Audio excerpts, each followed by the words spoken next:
레위기에서는 우리가 하나님 앞에 나아갈 때 드리는 5가지 제사에 대해서 말씀을 합니다.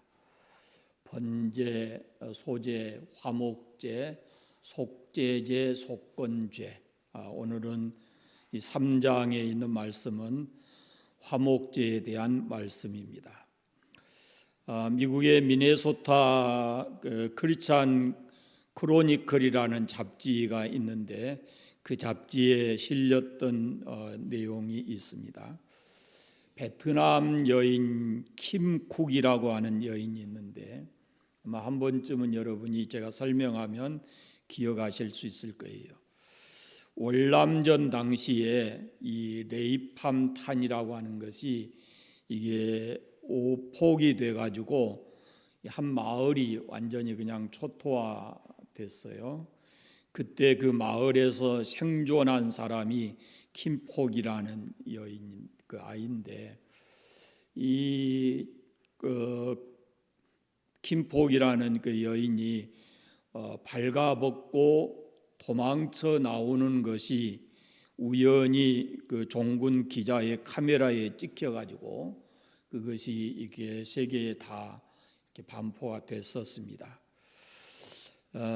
그래서 이 사람이 미국 사람들에게 관심의 대상이 됐어요. 그리고는 미국으로 가서 그가 입었던 화상을 치료하게 되었습니다. 미국으로 건너가서 그는 그리스도인이 됐어요. 1996년에 워싱턴에서 이 월남전 기념비 제막식을 하는데 이 킴폭이라는 여인이 연설을 하게 되었습니다.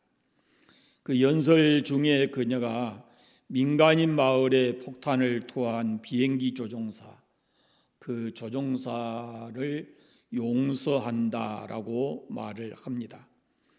그런데 놀랍게도 그 월남전 기념비 제막식에 그 마을에 이 네이팜탄을 오폭했던 이 존 머플러라고 하는 비행기 조종사가 그 현장에 있었습니다. 그 킴폭이 그 폭탄을 투하한 비행기 조종사를 용서한다라는 말을 했을 때 이 존 머플러가 그냥 그 자리에 앉아 있을 수가 없었어요. 그래서 벌떡 일어나서 그가 이렇게 말합니다. 정말 죄송합니다. 제가 그때 그 비행기를 조종했던 조종사입니다. 정말 죄송합니다. 부디 나를 용서해 주십시오. 저를 용서해 주십시오. 라고 크게 소리쳤습니다. 그때 이 킴폭 여인이 저는 당신을 용서합니다. 괜찮습니다. 다 용서했습니다. 용서했습니다. 라고 답을 했어요. 그러니까 순식간에 바로 그 연설하는 자리에서 용서와 화해가 이렇게 이루어졌습니다. 그 제막식을 월남전 기념비 제막식을 하는 자리인데 그 제막식 하는 것보다 이 두 사람이 그렇게 화해하는 그 장면을 보고 수많은 사람들이 눈물을 훔치며 우리와 같은 박수를 보내게 됐습니다. 네, 이 킴폭이라는 여인이 베트남이 본래 우리가 알듯이 다신을 섬기는 지역이니까요. 그런데 이 아주 극적인 탈출 피해서 생명을 보존하고 미국으로 건너가서 수많은 사람들의 도움 가운데 이 치료를 받고 그리스도인이 됐어요. 예수 그리스도의 사랑을 깨달으면서 그의 마음속에 무겁게 남아있는 짐이 하나 있었는데 바로 그때 그 조종사 오폭을 한 사람을 용서하는 것이 이것이 마음에 걸림으로 남아있었는데 그 제막 기념비 제막식에서 그 문제가 해결이 됐어요. 아마 우리가 삶을 살아가면서 의도하든지 의도하지 않든지 상처로 인해서 어떤 문제로 인해서 사람이 서로 이 관계가 깨어졌다 그러면은 그 관계를 회복하는 일은 결코 쉬운 일이 아닙니다. 일반적으로 가해자가 있고 피해자가 있을 수 있는데, 가해자가 자기 잘못을 뉘우치고 사죄함으로 인해서 화해가 이루어지는 것이 그게 가장 좋은 방법일 건데, 이 가해자가 자기의 잘못을 뉘우친다고 해도 그 피해자에게 찾아가서 자기의 잘못을 용서해 달라고 그 관계를 다시 새롭게 하려고 그 찾아가는 경우는 그렇게 쉽지가 않은 거죠. 자기 마음 속에는 내가 잘못했구나 그렇게 깨달으면서도 상대를 찾아가서 내가 이러이러해서 잘못됐습니다라고 말하는 것은 그것은 쉽지가 않습니다. 정말 어렵기는 하지만 피해자가 먼저 가해자에 대한 어떤 용서하는 마음으로 이게 가면은 훨씬 더 좋은 화해가 될 수 있다라는 겁니다. 그런데 한 가지 우리 예수 믿는 사람들이 조심해야 될 것이 있어요. 여러분 밀양이라는 영화를 보셨나요? 밀양? 그 영화 내용을 보면 이 가해자가 피해자가 이제 그 아이를 이렇게 유괴당한가 어떻게 했잖아요. 그런데 이제 가해자가 감옥에 갇혀 있어요. 오랫동안 이 피해자가 마음의 상처를 안고 힘들게 살다가 그 가해자를 용서해야 되겠다라고 마음을 먹고 크게 이제 마음 먹고 그 감옥을 찾아가잖아요. 찾아갔는데 그 가해자가 감옥에 갇혀 있는 가해자가 오히려 자기가 하는 말이 나는 이미 용서받았습니다. 이렇게 얘기해요. 그 안에서 복음을 받아들이고 자기의 죄를 하나님께 이렇게 고백해서 용서받았다라고 얘기를 합니다. 그 진정한 용서인가라는 것을 생각하게 하는 거예요. 우리 그리스도인들이 한 번쯤은 생각해 볼 것이거든요. 용서라는 것은 우리가 하나님께 용서받는 것도 필요하지만 내 잘못을 인정하고 하나님 앞에 죄를 고백하는 것도 필요하지만 그 다음에는 상대가 있는 것이거든요. 그래서 그 상대자에게 용서를 받는 것까지가 진정한 용서이거든요. 어느 한쪽만 해서는 그것은 그리스도인으로서는 온전한 용서, 화해가 되지 않는다라는 겁니다. 자, 하나님께서는 죄인인 우리를 위해서 용서의 방법을 완벽하게 마련해 놓으시고 우리에게 그분이 손을 내밀고 계십니다. 그것에 대한 하나님이 우리 죄를 용서해 주신 것에 대한 우리를 다른 말로 하면 우리를 구원해 주신 것에 대한 응답으로 드리는 것이 뭐냐면은 화목제 이렇게 말할 수가 있어요. 우리가 앞으로 기회가 돼서 볼지 모르겠지만 속죄제, 속건제 이런 제사가 있어요.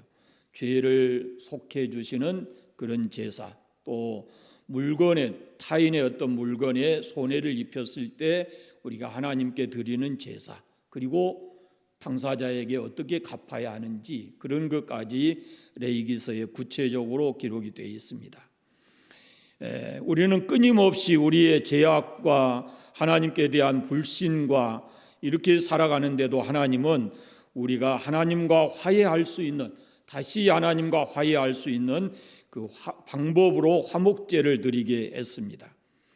예수님께서 십자가에 죽으신 것을 놓고 우리가 두 가지 얘기를 합니다. 하나는 뭐냐면은 속죄제물이라는 표현을 써요. 속죄제물. 속죄제를 말할 때 그 속죄제물도 거기에 해당하고, 그 다음에 화목제물이라는 표현을 써요.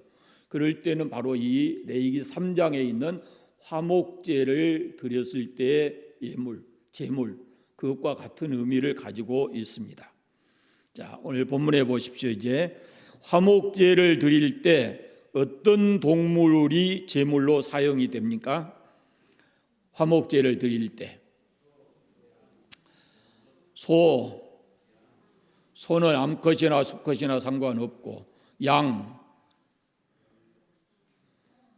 염소 이렇게 사용이 됐습니다. 암컷, 수컷 사용 관계가 없습니다. 화목제라는 뜻이 완전하다, 회복하다, 속죄하다, 보상하다 뭐 이런 여러 가지 의미를 담고 있어요. 히브리어로 쉘람임인데 이 단어는 언약 관계 또 국가 사이의 어떤 맺은 조약 이런 것을 말할 때 화평을 의미하는 샬롬으로부터 나오는 그런 단어입니다. 이 화목제는 죄로 말미암아서 단절됐던 하나님과의 관계를 회복하기 위해서 드리는 속죄의 기능 너머에 있는 것입니다. 속죄를 받고 나서 드리는 거예요. 그러니까 화목제는 번제나 소제와 마찬가지로 이스라엘 백성들 중에 누구든지 하나님과 좀 더 이 관계를 개선하고 새롭게 하기 위해서 사람들이 자원해서 드리는 자원제입니다. 이것은 원하면 누구든지 드릴 수 있는 자원제예요. 그러니까 하나님의 은총에 대한 감사, 구원에 대한 간절한 바람을 하나님께 아뢰일 때 드리는 것이었습니다. 예물을 드리는 자는 자신의 형편에 따라서 소나 양이나 염소 뭐 이런 것을 구분하지 않고 드릴 수가 있었습니다. 이 소나 양이나 염소를 이렇게 드릴 수 있게 된 것은 이건 그 사람의 삶의 형편에 따라서 드릴 수 있다라는 것이고, 그다음에 이것은 이 다른 제사와 달리 성별이나 나이, 횟수가 제한이 없어요. 암컷, 수컷에 제한이 없고, 그 다음에 몇 년 된 암소, 몇 년 된 양 이런 구분이 없어요. 그러니까 이것은 흠만 없으면 되는 거예요. 그 소도 마찬가지고 양도 염소도 마찬가지예요. 하나님과 화해하는 데 있어서는 흠만 없는 제물이면 됐다라는 겁니다. 어떤 조건도 사실 의미가 없다라고 말씀한 거예요. 그 다음에 이 화목제 예물을 드릴 때 어떤 방법으로 드리는가라는 것을 보십시오. 2절부터 한번 보십시오. 먼저 뭘 합니까? 예물의 머리에 안수하고, 그 다음에 회막문에서 잡고 제사장이 그 피를 제단 사방에 뿌리고, 그 다음에 모든 기름을 다 떼어냅니다. 기름을 떼어내서 뭐 합니까? 번제물 위에서 불 사릅니다. 제물을 드리는 사람은 먼저 자기가 가져간 그 희생 제물 위에 직접 안수를 해요. 자기가 안수하는 것은 의미가 무슨 의미일까요? 자신의 죄를 그 제물 위에다가 전가하는 겁니다. 나의 죄를 그 제물에게 이렇게 덮는 거예요. 그래서 사람의 죄가 전가된 그런 제물을 회막문 앞에서 잡은 후에 그 피를 제단에다가 뿌리는 겁니다. 속죄제는 아니지만 화목제를 드릴 때도 이 피뿌림의 예식을 하는 것은 그 속에 어느 정도 하나님과 관계가 개선돼야 되기 때문에 거기에 죄 회개와 죄 사함의 그런 그 순서가 들어있는 거예요. 그 피를 뿌린다라는 의미가 바로 그런 의미입니다. 피뿌림이 제사의 핵심 순서인데 이것은 바로 예수 그리스도의 십자가 위에서 흘리신 보혈의 피, 그것이 바로 우리의 죄를 대속하고 하나님과의 관계를 화목하게 해주는 그런 역할이 이 속에 담겨져 있다라는 겁니다. 제물을 불사릅니다. 제물을 불사르기 전에 그 재밌는 내용들이 있어요.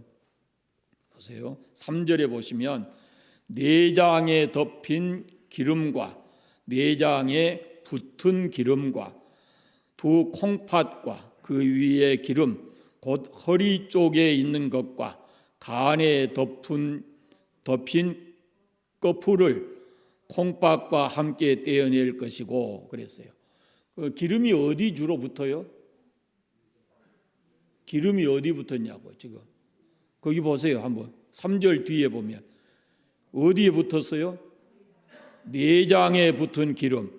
내장은 어디 돼요? 장이잖아요, 장. 그러면은 이 동물만 기름이 내장에 있어요? 사람도 있어, 사람도. 이 말씀을 보면서 제가 그런 생각이 들었어요.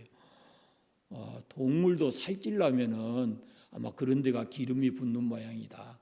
사람도 주로 이렇게 좀 비만하신 분들은 보면은 그러잖아요. 내장에 기름이 붙고 또 어디가 붙어요?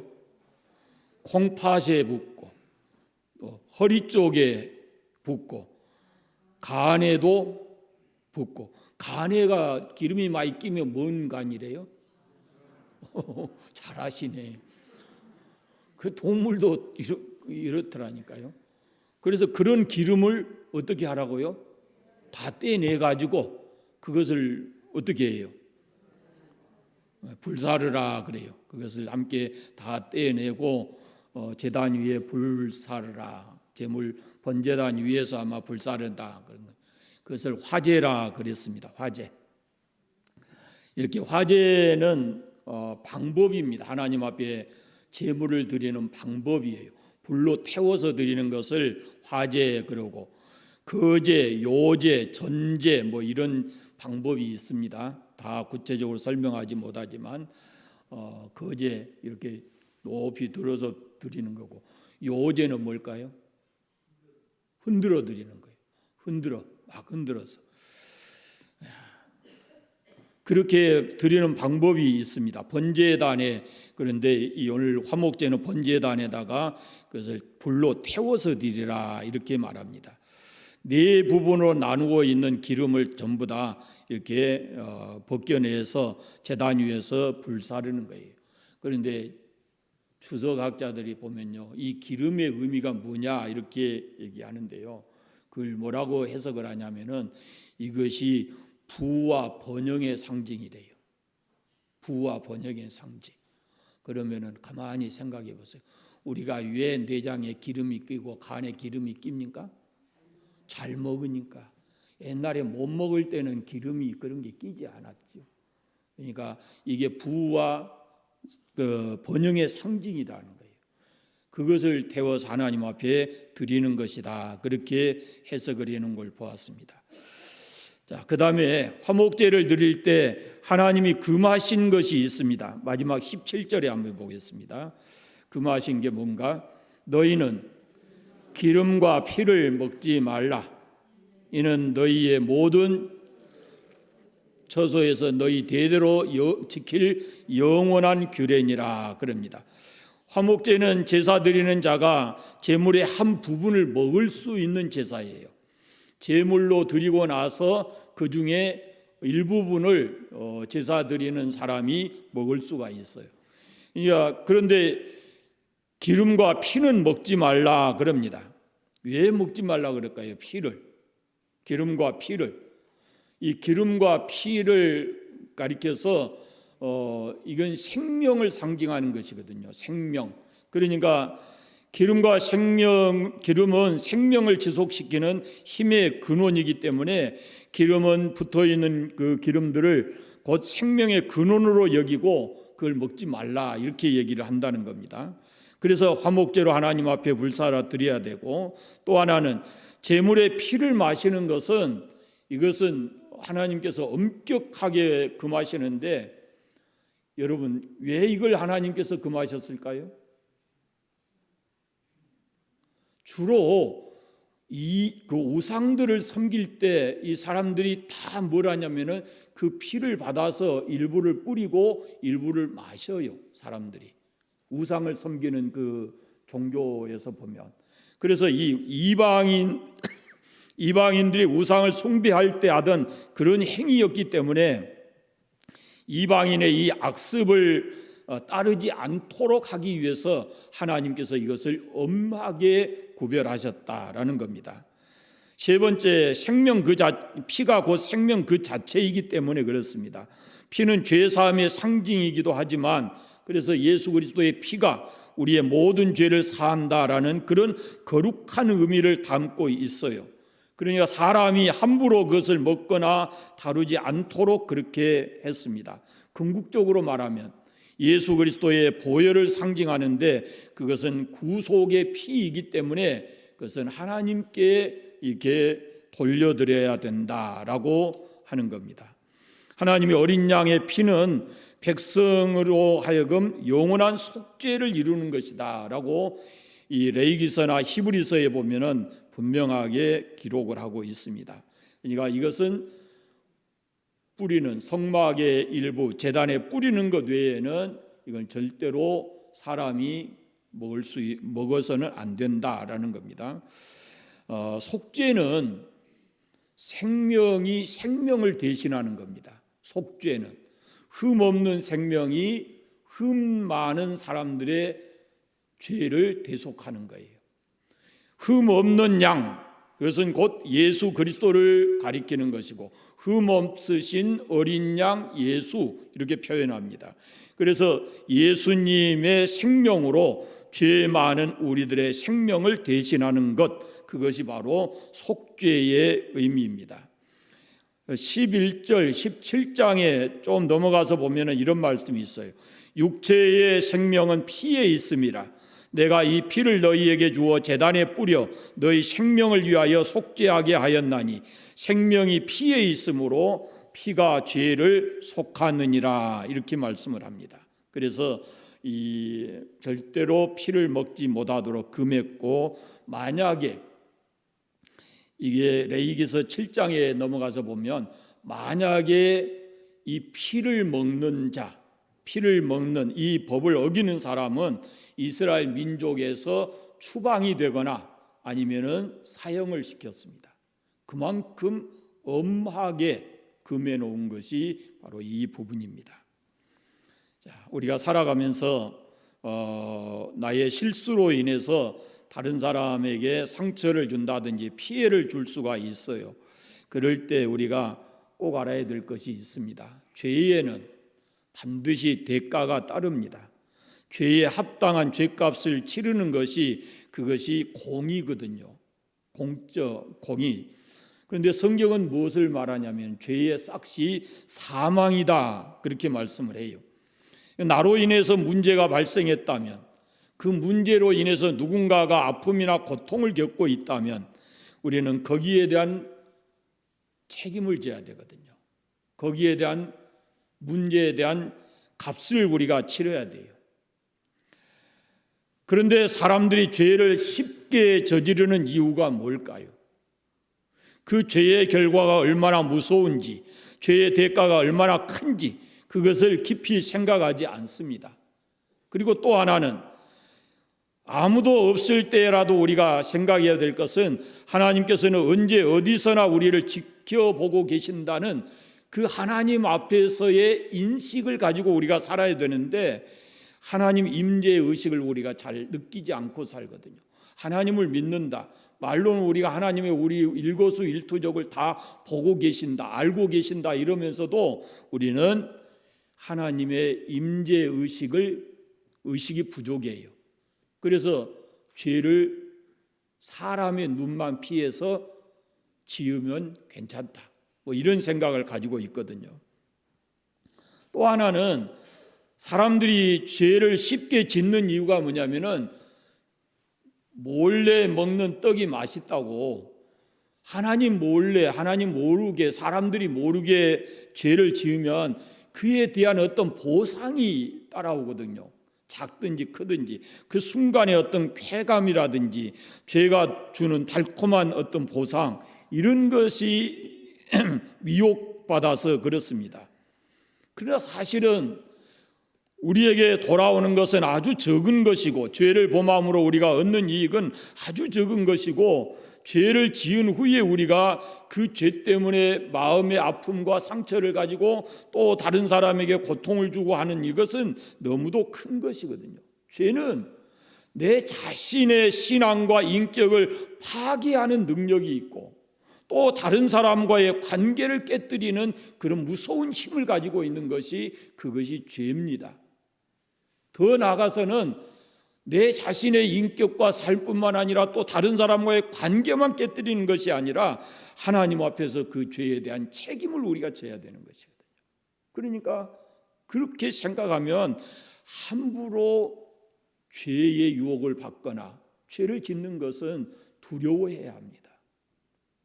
적어도 우리가 죄 때문에 예수님이 죄 문제를 해결하시기 위해서 예수님이 이 땅에 오시고 십자가에 죽으셨다라는 그 믿음을 우리가 갖는다면 적어도 죄 앞에서 우리는 단호해야 되고 하나님 앞에서 우리가 바르게 살아가야 된다라는 말씀입니다. 누군가를 용서하고 싶은데, 어떤 사람으로부터 화해 관계를 맺고 싶은데 그게 쉽지 않을 때 그 중재자가 있으면 얼마나 좋겠어요.